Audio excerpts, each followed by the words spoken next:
Friends, இந்த வீடியோவில் 3L LLB கோர்ஸ்க்கு எப்படி அப்ளை பண்ணுறது, எலிஜிபிலிட்டி என்ன, அஃபிலியேட்டட் காலேஜஸ் என்னென்ன இருக்குது, எதை பேஸ் பண்ணி செலெக்ஷன்ஸ் இருக்கும், அப்புறம் அப்ளிகேஷன் ப்ராசஸை ஸ்டெப் பை ஸ்டெப்பாக பார்க்கலாம் வாங்க. ஃபர்ஸ்ட் எலிஜிபிலிட்டின்னு பார்த்தீங்கன்னா, நீங்கள் ஏதாச்சும் ஒரு யூஜி டிகிரி முடிச்சிருக்கணும். டிப்ளமோ முடித்தவங்க எலிஜிபிள் இல்லை இதுக்கு. யூஜி டிகிரி ஒரு ரெகக்னைஸ்ட் யூனிவர்சிட்டியில் நீங்கள் பண்ணியிருக்கணும். நெக்ஸ்ட் எலிஜிபிலிட்டி மார்க்ஸ்னு பார்த்தீங்கன்னா, ஜென்ரல் இல்லை ஓபிசி கேட்டகரியில் வரீங்கன்னா மினிமம் 45% அக்ரிகேட் இருக்கணும். இதே எஸ்டி இல்லை எஸ்சி கேட்டகரியில் வரீங்கன்னா மினிமம் 40% அக்ரிகேட் இருக்கணும். ஏஜ் லிமிட்னு பார்த்தீங்கன்னா அப்பர் ஏஜ் லிமிட் எதுவுமே இதுக்கு கிடையாது. Tamil Nadu doctor Ambedkar law university கீழே 3 காலேஜஸ் இருக்குது. Government law college, private affiliated law college, சோயல்ங்கிறது மெயின் கேம்பஸ் சென்னையில் இருக்குது.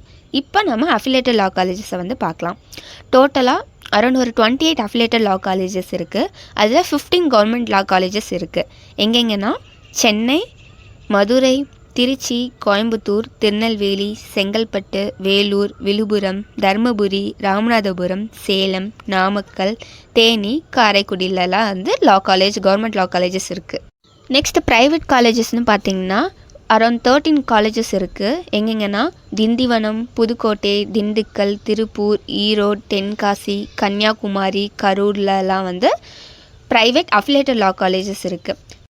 செக்ஷன் எதை பேஸ் பண்ணியிருக்கோன்னா, உங்களுக்கு என்ட்ரன்ஸ் எக்ஸாம் வந்து இல்லை. இது ஃபுல்லாமே மெரிட் பேஸ்டு. உங்களோட யூஜி மார்க் பர்சன்டேஜ் இருக்கும்ல, அதை வச்சு செலக்ட் பண்ணுவாங்க. நெக்ஸ்ட்டு என்னென்ன டாக்குமெண்ட்ஸ் வந்து தேவைப்படும்னு பார்க்கலாம். Photo, signature, UG overall mark statement. அப்படி இல்லைன்னா இண்டிவிஜுவல் சேம் மார்க் ஷீட், ஒரு 6 செமஸ்டரோட மார்க் ஷீட் தனித்தனியாக கொடுத்துருப்பாங்கல்ல, அதை வந்து ஒரே பிடிஎஃபாக போட்டு வச்சுக்கோங்க. அப்புறம் consolidated mark sheet, provisional mark sheet, TC, Aadhaar, income certificate இருந்துச்சுன்னா அப்லோட் பண்ணிக்கோங்க. இல்லைன்னா அது ஒன்றும் பிரச்சனை கிடையாது. நெக்ஸ்ட்டு எப்படி அப்ளை பண்ணுறதுன்னு ஸ்டெப் பை ஸ்டெப்பாக பார்க்கலாம். இன்னும் வந்து யூனிவர்சிட்டி வந்து நோட்டிஃபிகேஷன் ரிலீஸ் பண்ணல. எப்போ ரிலீஸ் பண்ணுவாங்கன்னா 3rd வீக் ஆஃப் ஜூன் வந்து வாய்ப்பு இருக்குது. அதுக்குள்ளே இந்த டாக்குமெண்ட்ஸ் எல்லாத்தையும் வந்து நீங்கள் ரெடி பண்ணி வச்சுக்கணும். நெக்ஸ்ட் எப்படி அப்ளை பண்ணுறதுன்னு ஸ்டெப் பை ஸ்டெப்பாக பார்க்கலாம். ஃபஸ்ட்டு டிஎன்டிஏலியோட அஃபிஷியல் வெப்சைட்டில் போய்ட்டு ரெஜிஸ்டர் பண்ணுங்கள். உங்கள் மொபைல் நம்பர், இமெயில் ஐடி இருக்குல்ல, அதை யூஸ் பண்ணி ஒரு அக்கௌண்ட் க்ரியேட் பண்ணணும். உங்கள் மெயில் ஐடிக்கு யூசர் நேம் பாஸ்வேர்டு வந்து வந்துடும். அதை போட்டு லாகின் பண்ணுங்கள். அப்புறம் ஒரு ஃபார்ம் ஃபில் பண்ணணும். அதில் வந்து உங்களோட பர்சனல் டீட்டெயில்ஸ், அகடமிக் டீட்டெயில்ஸ்லாம் மிஸ்டேக் இல்லாமல் ஃபில் பண்ணிட்டு, நான் சொன்னேன்ல அந்த டாக்குமெண்ட்ஸ் எல்லாத்தையும் வந்து நீங்கள் அப்லோட் பண்ணுற மாதிரி இருக்கும். டாக்குமெண்ட்டை கிளியராக ஸ்கேன் பண்ணி அப்லோட் பண்ணுங்கள். டாக்குமெண்ட்ஸை ஸ்கேன் பண்ணி அப்லோட் பண்ணதுக்கப்புறம் அப்ளிகேஷன் ஃபீஸ் பே பண்ணணும். நீங்கள் ஜென்ரல் இல்லை ஓபிசி கேட்டகரியில் வரீங்கன்னா 500 rupees பே பண்ணணும்.